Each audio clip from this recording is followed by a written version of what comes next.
एक त्रिभुज है ABC की भुजाएं AB और AC तथा इनकी माध्यिका AD एक अन्य त्रिभुज की भुजाओं PQ, PR और माध्यिका PM के क्रमशः समानुपाती हैं। यानी कि AB बटा PR, AB बटा PQ, AC बटा PR और AD बटा PM यहाँ दिया हुआ है। हमें ये सिद्ध करना है कि ये दोनों त्रिभुज समरूप है। बना लेते हैं पहले त्रिभुजों को। चलो, दो त्रिभुज है, एक हमारा है ABC और दूसरा त्रिभुज है हमारे पास PQR। दो त्रिभुज है और इन दोनों का ही एक माध्यिका दिया हुआ है। माध्यिका क्या होता है? तो शीर्ष से सामने वाले यानी विपरीत भुजा पर का मध्य बिंदु तक मिलाया गया रेखा होता है। नहीं, इसका मध्य बिंदु यहाँ कहीं होगा तो हम इन दोनों को ऐसे मिला देंगे, राइट। ठीक उसी तरह से इनका भी एक मध्य बिंदु होगा QR का, ठीक बीच में हम P से इसको मिला देंगे। इसका नाम हम यहाँ M कर देते हैं और यहाँ D कर देते हैं। ओके, इस तरह से ये हमारा बनकर तैयार हो गया।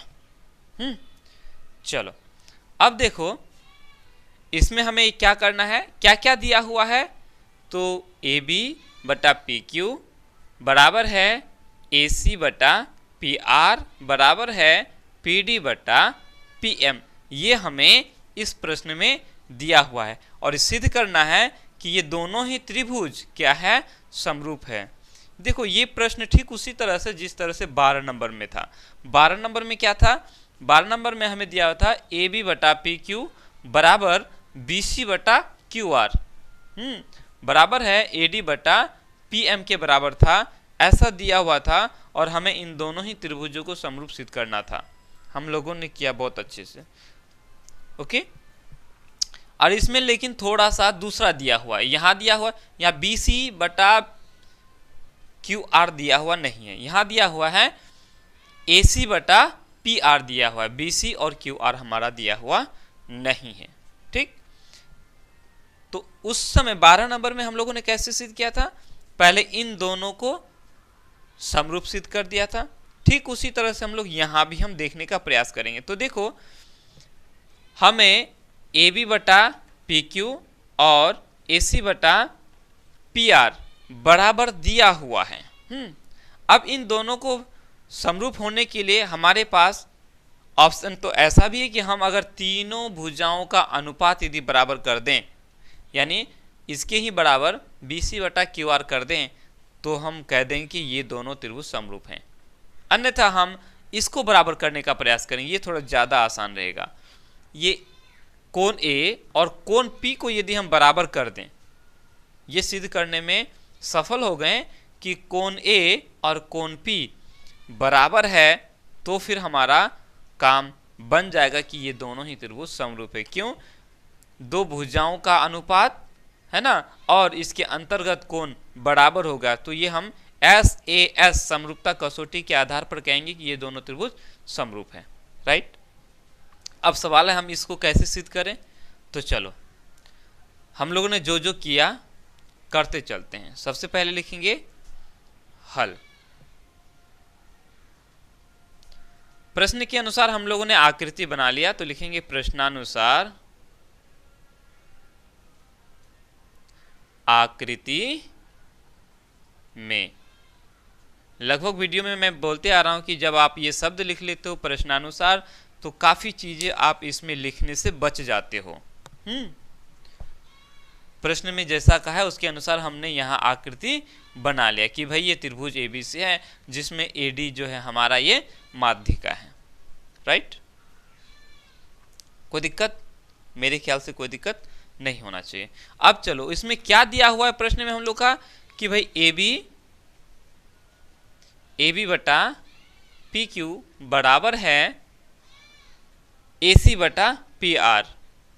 AC बटा PR बराबर है माध्यिकाओं का अनुपात AD बटा PM।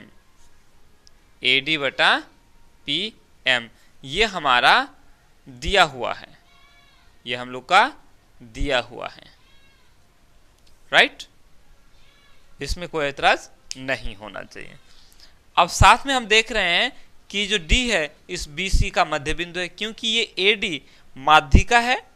माध्यिका हम कहते किसको है, तो शीर्ष से, किसी भी शीर्ष से विपरीत भुजा पर, इस भुजा पर, इस भुजा के मध्य बिंदु तक मिलाया गया जो रेखा होता है उसको हम लोग क्या कहते हैं, माध्यिका कहते हैं। यानी ठीक बीच में ये होगा, तो ये D BC का मध्य बिंदु, ये MQR का मध्य बिंदु है। इसको भी लिख लेते हैं, ओके। क्या लिखेंगे, तथा D BC का और MQR का मध्य बिंदु है। क्या है, मध्य बिंदु है, लिख लिया। अब देखो इतना से हमारा बात नहीं बनेगा। अब हम यदि चाहें कि इस त्रिभुज और इस त्रिभुज को समरूप बना दें तो भी बात नहीं बनेगा। क्यों, हमें यहाँ तो मिलेगा, पता चलेगा कि AB बटा PQ और AD बटा PM ये बराबर है, लेकिन इन दोनों को सिद्ध करने के लिए और भी कुछ क्लू चाहिए जो हमारे पास अभी फिलहाल नहीं है। बोलेंगे सर BD बटा QM कर देंगे। अगर हम BD बटा QM कर देंगे तो वो BD बटा QM आगे चल करके हम लोगों का BC बटा QR निकल जाएगा, और BC बटा QR का संबंध इन दोनों से अभी फिलहाल हमें किसी प्रकार की नज़र नहीं आ रहा है, राइट। तो हमारे पास एक ऑप्शन है, याद करो हम लोगों ने पहला प्रमेय जो पढ़ा था 6.1, उस प्रमेय में हम लोगों ने पढ़ा था कि अगर हम, ये हमारा मध्य बिंदु है, ठीक, हम मध्य बिंदु से क्या करेंगे, इसके समांतर एक रेखा खींच देते हैं। अगर खींच देंगे, चलो देखो कितना आसान हो जाएगा। इससे हम इसके समांतर ऐसे क्या करेंगे, एक ठो रेखा खींच देंगे, इसका नाम दे देंगे हम लोग E। आप चाहो तो इधर खींचो या फिर आप इधर खींचो, इसके समांतर, बात एक ही है, दोनों हो जाएगा। ठीक इसी तरह से इसमें भी हम लोग करेंगे। इस PR के समांतर एक M से एक रेखा हम लोगों ने खींच दिया, इसका नामकरण कर देते हैं N। हमने यहाँ जो काम किया उसको यहाँ लिख लेते हैं, देखो बहुत आसानी से बन जाएगा। अब देखो क्या क्या हम लोगों ने, DE समांतर AC तथा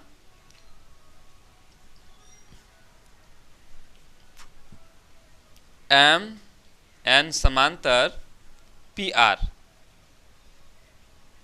खींचा। हमने खींचा तो लिख दिया खींचा, खींच दिया, यह हमने अपनी मर्जी से काम किया। अब जैसे ही हमने ऐसा किया तो प्रमेय 6.1 पहला प्रमेय को याद करो, उसमें क्या था कि जब कोई रेखा, एक त्रिभुज है, अब ये हमारा त्रिभुज है, इस त्रिभुज में ये रेखा अगर इसके समांतर है, इस भुजा के समांतर है, तो ये रेखा इन दोनों ही रेखाओं को समान अनुपात में विभाजित करेगा, समान अनुपात में विभाजित करेगा। तो इतना बटा इतना और इतना बटा इतना, यानी BD बटा DC और BE बटा AC आपस में बराबर होगा, या फिर हाँ बराबर होगा। तो ये ठीक बीच में है तो ये भी ठीक बीच में होगा, तभी ना बराबर होगा क्या। या हम लोगों ने क्लास 9th में पढ़ा था चतुर्भुज वाले चैप्टर में, एक प्रमेय के बारे में पढ़ा था, मध्य बिंदु प्रमेय। उसमें हम लोगों ने देखा था कि यदि एक त्रिभुज है, क्या है, एक त्रिभुज है, मान लेते हैं, यहाँ मैं फिर से बता दे रहा हूँ, एक त्रिभुज है, राइट। इस त्रिभुज में यदि एक भुजा के मध्य बिंदु से, एक भुजा के, मान लेते ये भुजा, इस भुजा के मध्य बिंदु से हमने दूसरी भुजा के समांतर यदि एक रेखा खींचा, इसके इस भुजा के मध्य बिंदु से इसके समांतर यदि हम रेखा खींचेंगे तो ये जो रेखा है तीसरी भुजा को समद्विभाजित करेगा। तीसरी भुजा को क्या करेगा? समद्विभाजित, यानी इस भुजा को बराबर दो भागों में बांटेगा। तो जब बराबर दो भागों में बांटेगा तो ये मध्य बिंदु हो न गया, हुआ ना।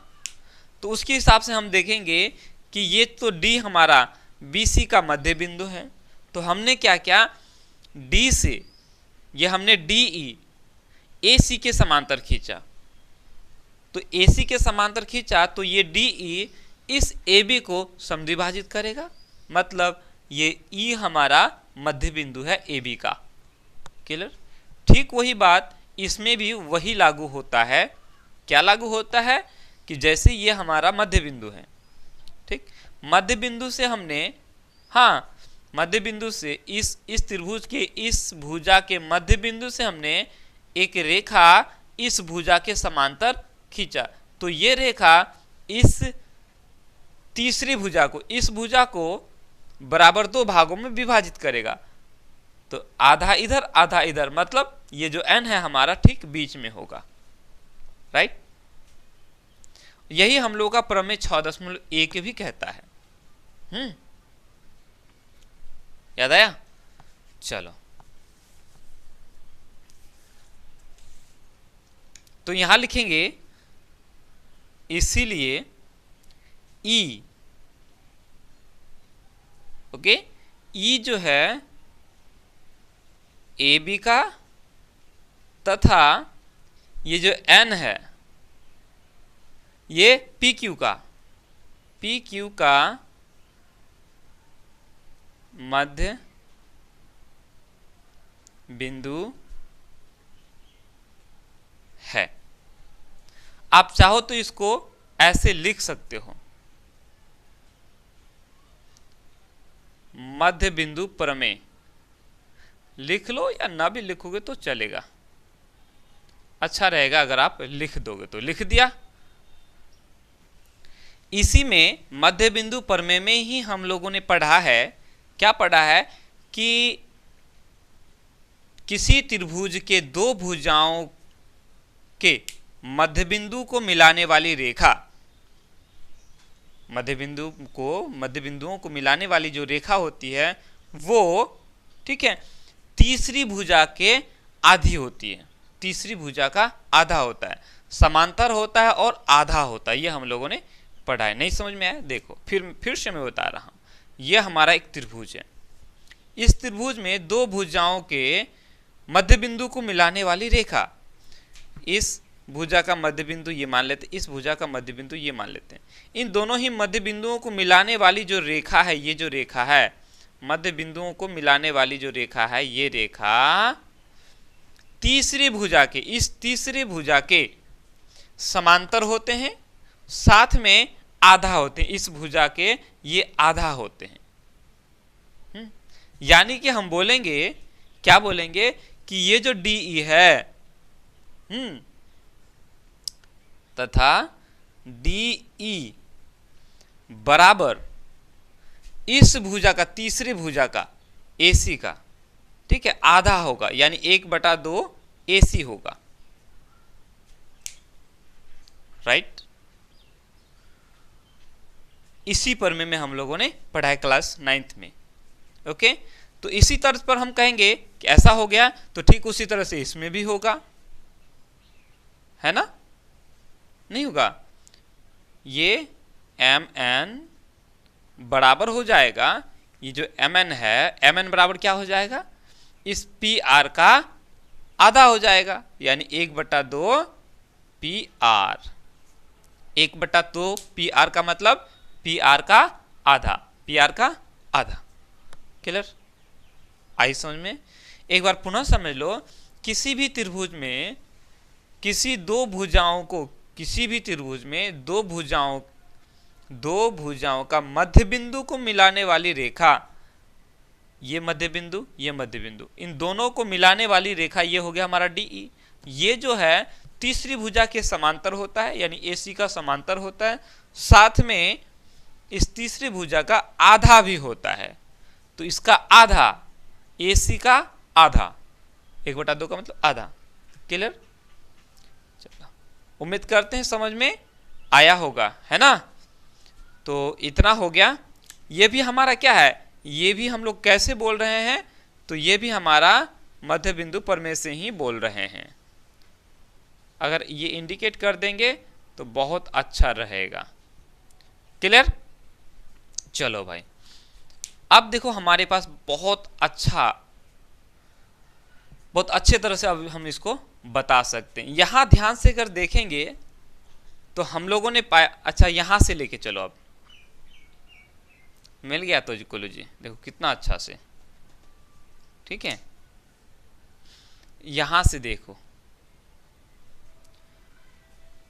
इन दोनों त्रिभुजों में देखो ध्यान से, अगर हम इन दोनों त्रिभुजों में हम देखेंगे, ये AE इस AB का आधा है ना, है कि नहीं, है ना। और ये जो ED है इस AC का आधा है, और भाई AD तो AD है। चलो, उसी तरह से इस त्रिभुज में अगर देखेंगे, ये जो PN है ये PQ का आधा है, और ये जो MN है ये PR का आधा है ना। और हमें यहाँ प्रश्न में दिया हुआ है कि PB बटा PQ, है ना। चलो एक काम करते हैं, इसको तो हमने आगे नहीं बढ़ाया है, इसको समीकरण 1 मान करके रहने दो। समीकरण 1 से लेते हैं,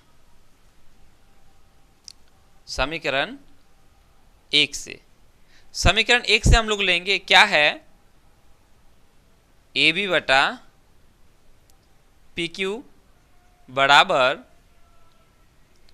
AC बटा PR बराबर AD बटा PM, ये हम लोग को दिया हुआ है। इतना तो हमें दिया हुआ है, इसको हम लोग आगे बढ़ाते हैं। अगर हम AB का आधा कर देंगे, 1/2 AB लिखेंगे, इसको आधा किया तो इसको भी आधा करेंगे, PQ, है ना। हम इसको भी कर सकते हैं। इस त्रिभुज, इन दोनों ही त्रिभुजों के लिए हम लोग काम करने जा रहे हैं। तो हम देख रहे हैं यह हमारा ये जो AE है AB का आधा है, तो हमने क्या किया, AB को आधा कर दिया। तो AB को आधा कर दिया, चूंकि हम जो काम करते हैं दोनों तरफ करते, ऊपर नीचे, ऊपर भी आधा दे दिया, नीचे भी आधा दे दिया। अगर इन दोनों को काटेंगे तो फिर AB बटा PQ का वही रह जाएगा, यानी इस पर कोई फर्क नहीं पड़ा। इसीलिए हम लोगों ने ऊपर भी आधा डाला और नीचे भी आधा डाला। ठीक उसी तरह से यहाँ भी देखेंगे, AC, इस त्रिभुज में तो AC का कोई काम है नहीं है, लेकिन एक रिलेशन है।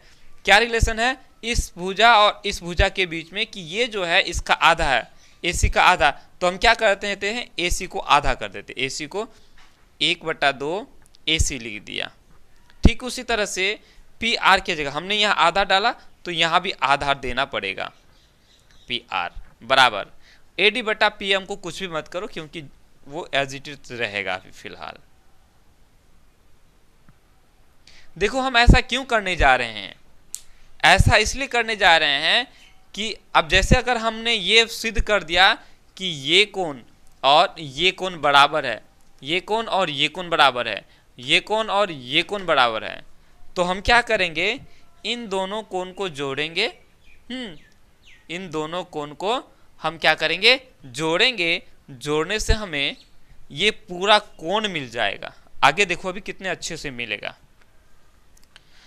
अब देखो इसको यदि हम आगे बढ़ाएं, AB का आधा हम लोग AE बोल सकते हैं, AB का आधा हम लोग AE बोल सकते हैं, और है भी नहीं, क्यों है, तो ये जो E है AB का मध्य बिंदु है, और ये N PQ का मध्य बिंदु है, राइट। तो हम यहाँ लिख सकते हैं AB का आधा को हम लोग AE लिख सकते हैं, बहुत अच्छी बात। वहीं PQ का आधा, इस PQ का आधा हम लोग PN लिख सकते हैं। तो यहाँ हो गया PN बराबर AC का आधा, AC इस AC का आधा ये D है, तो हम लोग यहाँ लिख सकते हैं, क्योंकि यहाँ लिखे ना DE बराबर 1/2 AC, यानी AC का आधा। तो हम AC का आधा के जगह हम लोग DE लिख सकते हैं, DE बटा में, अब वही देखो ये हम लोग PR का आधा है, तो PR का आधा के जगह हम लोग MN लिख सकते हैं। चलो, और ये AD बटा PM को तो छोड़ दो। यहां से हमें देखो, अगर हम इस अनुपात को देखेंगे तो ये AE इस त्रिभुज का है, PN ये है, DE ये है ना, MN ये है, AD ये है, और PM ये वाला है ना। तो इतना बटा इतना और इतना बटा इतना और इतना बटा इतना, संगत भुजाओं का अनुपात हमें यहां मिल गया, बराबर है। ठीक, ऊपर में इस त्रिभुज का और नीचे में हमारा इस त्रिभुज का भुजा है। अगर ऐसा हुआ तो हम क्या कहेंगे कि ये दोनों ही त्रिभुज समरूप हैं। इनकी संगत भुजाओं का जो अनुपात है वो क्या आया, बराबर आया। AE बटा PN बराबर है ED बटा NP बराबर है AD बटा PM, ये हम लोग को बराबर मिल गया है ना, नीचे दिखाई पड़ रहा है। तो हम यहां लिख सकते हैं, अतः SSS समरूपता कसौटी से SSS समरूपता कसौटी से हमने पाया कि ये त्रिभुज और ये त्रिभुज समरूप है। देखो बन गया, आप इसको उतार लो, उसके बाद फिर मैं आगे बताने जा रहा हूं, बहुत अच्छी तरह से बन जाएगा। बन गया है, बस थोड़ा सा और 5 मिनट या 2 मिनट समय लगेगा। उतार लिया होगा, मिटा देते हैं इसको फिर, या नहीं तो यहां जहां तक जा रहा है इधर लिख रहे हैं। SSS समरूपता के आधार पर हम कहेंगे कि, हाँ यहां लिख सकते हो, त्रिभुज AED समरूप त्रिभुज PNM है। लो भाई, हमने तो समरूप सिद्ध करना था कि ABC और PQR सिद्ध करना था समरूप है, लेकिन हमने यहाँ क्या निकाला, ये त्रिभुज और ये त्रिभुज हमारा समरूप है, ये हमने निकाला। चलो कोई बात नहीं, बन गया। देखो अब जब ये दोनों यदि त्रिभुज समरूप है तो निश्चित रूप से इनके संगत कोण भी बराबर होंगे, यानी ये कोण और ये कोण, इसका ये कोण और इसका ये कोण, इसका ये कोण और इसका ये कोण आपस में बराबर होगा निश्चित रूप से, है ना। ये समरूप सिद्ध करने का मतलब यही हुआ कि ये कोण और ये कोण आपस में बराबर है। एक काम करते हैं, हम यहां ऐसा करते हैं, इस कोण का नाम दे देते हैं, इस कोण का नाम देते हैं कोण 1 और इस कोण का नाम देते हैं कोण 2। जब ये दोनों त्रिभुज समरूप है तो हम बोलेंगे इसीलिए कोण 1 बराबर कोण 2। कोण 1 और कोण 2 हमारा क्या है, आपस में बराबर है। इसको आप आगे काम आएगा, इसको आप समीकरण 2 ले लो, क्योंकि समीकरण 1 हम लोगों ने पहले लिख चुका है, इसलिए इसको हम समीकरण 2 मान लेंगे। समीकरण क्यों मानते हैं कि आगे इसका जब हम लोग काम करेंगे तो पट से वहां इसका निशान लेकर के आगे बना सकते हैं, और है भी ये समीकरण, इधर भी कुछ इधर भी कुछ, बीच में बराबर का चिन्ह है, तो समीकरण हो गया। अब साथ में हम लोग यहां लिखेंगे इसी तरह यहां देखो, हमने इसको इसके समांतर किया तो हमने पाया ये कोण ये और ये बराबर है। वहीं यदि हमने इधर से अगर इस AB के समांतर यदि हम लोग इधर खींचते, किधर, इधर यदि खींचते हम, फिर ऐसे अगर हम ऐसे खींचे होते तो भी इन दोनों त्रिभुजों में ये कोण और ये कोण आपस में बराबर मिलता या बराबर है। तो हमें पुनः आगे इतना लंबा चौड़ा काम करने की जरूरत नहीं है, बस हम लिखेंगे इसी तरह। यहां लिख लो, इस कोण का नाम दो 3 और इस कोण का नाम दो 4। तो इसी तरह हम बोलेंगे कोण 3 बराबर कोण 4 भी होगा। ठीक है, कोण 3 और कोण 4 भी आपस में क्या होगा, बराबर होगा। जब बराबर होगा इसको आप समीकरण क्या कर दो, 3 कर दो। अब इन दोनों ही समीकरणों को आप जोड़ दो, देखो कितना अच्छा से बन जाएगा। समीकरण 2 जोड़ 3 करने पर हमें क्या मिलता है। जब हम समीकरण 2 और 3 को जोड़ेंगे तो क्या हो जाएगा, कोण 1 को हम कोण 3 के साथ जोड़ेंगे, है कि नहीं। बराबर के इधर वाले को बराबर के इधर वाले से जोड़ना है। कोण 1 को कोण 3 के साथ जोड़ दिए, बराबर क्या हो जाएगा, कोण 2 जोड़ कोण 4 हो जाएगा। नहीं, बराबर की उस पार वाले को उस पार वाले के साथ जोड़ देना है। जोड़ दिया तो ये हमारा क्या हो गया, देखो कोण 1 और कोण 3 को यदि जोड़ेंगे, कोण 1 और कोण 3 को जोड़ेंगे तो ये हमारा क्या हो गया, कोण ए बन गया। नहीं बना, कोण 1 और कोण 3 को जोड़ेंगे तो ये पूरा कोण ए बन गया।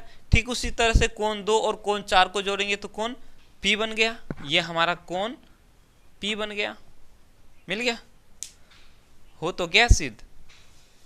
हमें यहां पहले से दिया हुआ है कि पी ए बी बटा पी क्यू बराबर है ए सी बटा पी आर, ये हमें पहले से ही दिया हुआ है। और हमने ये भी सिद्ध कर दिया कि कोण ए और कोण पी दोनों आपस में बराबर है। अब जब ऐसा बराबर है तो हम क्या बोलेंगे कि ये दोनों ही त्रिभुज समरूप है। नहीं है, नीचे जगह अगर है तो मैं यहां दे रहा हूं, नीचे जगह नहीं है, मैं इसको मिटाऊंगा नहीं, इधर साइड में मैं आप लोग को लिख दे रहा हूं। अब इसके नीचे से आप लोग इधर लिख लेना, राइट, इधर यहां लिख लेना, उसके नीचे लिखना। तो इसके नीचे लिखोगे कोण ए बराबर कोण पी, ये हो गया, लिख लोगे, तथा ए बी बटा पी क्यू बराबर ए सी बटा पी आर है ना। ये हम लोग का प्रश्न में ऑलरेडी दिया हुआ है। क्या, अब जब दिया हुआ तो हमें क्या मिला कि ये कोण और ये कोण बराबर, और इन दोनों ही भुजाओं का अनुपात बराबर है। तो बोलेंगे अतः एस ए एस समरूपता कसौटी से, समरूपता कसौटी से, है ना, दो भुजाओं का अनुपात बराबर हो और उन दोनों भुजाओं के अंतर्गत कोण जो है वो बराबर हो, तो ये दोनों त्रिभुज समरूप होते हैं। तो ये हमारा समरूप हो गया। बोलेंगे त्रिभुज ए बी सी समरूप त्रिभुज पी क्यू आर सिद्ध हुआ।